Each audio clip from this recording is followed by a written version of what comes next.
രാവിലെ എണീറ്റ് ഇവരെ പറഞ്ഞയപ്പിക്കാന്ന് പറഞ്ഞാൽ അത് കുറച്ച് കഷ്ടപ്പാട് തന്നെയാണ് കേട്ടോ.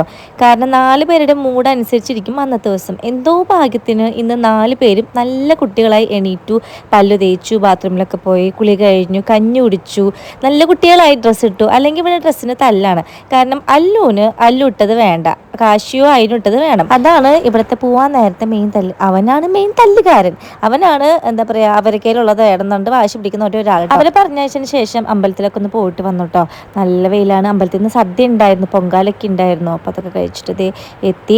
അണ്ടിപ്പരിപ്പ് കുറച്ച് ബദാം എടുത്ത് കഴിച്ചു. ഒരു സുഖം. ആ ടിന്നിൽ അതിങ്ങനെ ഇരിക്കുന്നതാണ് പ്രത്യേകമായ ഒരു സുഖം കേട്ടോ. ഞാൻ വീട്ടിലേക്ക് വേണ്ടിയിട്ട് ചെറിയൊരു സ്റ്റാൻഡ് മേടിച്ചിട്ടുണ്ട്. ഇത് സ്റ്റീലാട്ടോ, സ്റ്റെയിൻലെസ് സ്റ്റീലാണ്, തുരുമ്പൊന്നും പിടിക്കില്ല.